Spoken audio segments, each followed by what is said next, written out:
Ready? Start. At the request of learned counsel for the parties, the petition is taken up for final disposal. Stop.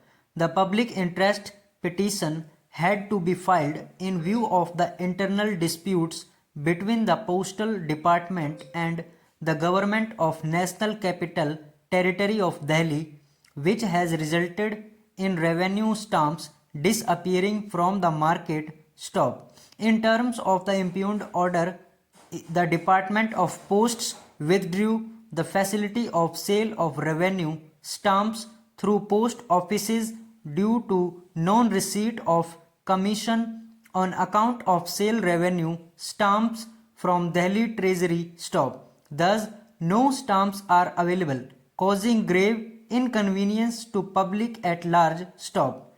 It has to be appreciated that revenue stamps have to be affixed for the receipts and other purposes, and commercial transactions are being affected on account of non-availability of revenue stamps. Stop. Para. Learned counsel for the respondents state that a fresh order has now been issued whereby the Department of Posts has allowed restoration of the facility of state sale of revenue stamps through post offices till further orders after getting the assurance from the government of Delhi. Stop. However, the letter is not clear as to till what period of time would this arrangement continue. Stop.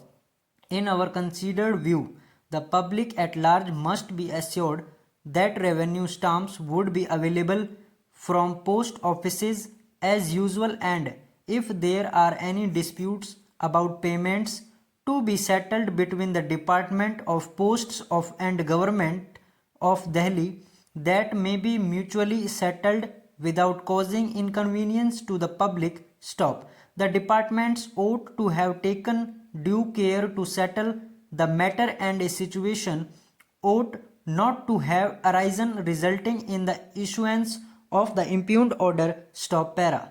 In view of the aforesaid, we direct that the respondent shall ensure the availability of revenue stamps through post offices even in future, and it will not be permissible to stop the availability of revenue stamps in case of non-settlement of any financial dispute between the Government of Delhi and the Department of Posts, for which the respondents can take recourse to appropriate proceedings between themselves. Stop. The writ petition and the application is disposed of on the aforesaid terms, leaving the parties to bear their own costs. Stop. Liberty is also granted to revive the petition in case of any difficulty. Stop. Para. This petition is filed by the petitioners aggrieved by order of Metropolitan Magistrate in terms thereof summons have been issued. Stop. It appears that the applicants, apprehending that they are likely to be arrested, approached the court by way of anticipatory bail, a copy of which is placed on record. Stop. The additional sessions judge, hearing the application without examining the true effects of the order made by the Metropolitan Magistrate, dismissed the application. Stop. It may be noted that learned additional sessions judge has mentioned in the order that the accused persons have been summoned by the court of learned Metropolitan Magistrate. Stop. Despite these facts, which were brought to the notice of the learned additional sessions judge, instead of directing the applicants to appear before the learned Metropolitan Magistrate in response to the summons, he dismissed application inter alia, stating that he was not inclined to grant the privilege of pre-arrest bail to the applicants. Stop. This situation was not warranted at all. Stop. Section 204 of the Criminal Procedure Code is required to be perused. Stop. Para. It is clear from the reading of the aforesaid section that its summons is issued. It is only for the purpose of appearance of the accused before the court on the time and date indicated. Stop. Once the summons are issued, there is no question of apprehension of arrest. Stop. There is no doubt that Code of Criminal Procedure in form of various sections from various chapters, though of providing expeditious remedy, which is very basic principle to criminal justice system, but due to too much of idealistic hangover and so-called noble presumption that our police machinery will be objective and efficient while handling a case, has taken us in the country where the basic principle of criminal justice has ended into disaster and the notion of expeditious remedy has taken the back seat. Stop. Section 50 of the code, which casts off the obligation on the police that in case of arrest without warrant, the arrestee should be informed of the grounds of arrest as well as whether right to bail exists in the matter or not, so as to avail the remedy, but this procedure is hardly followed by police personnel. Stop.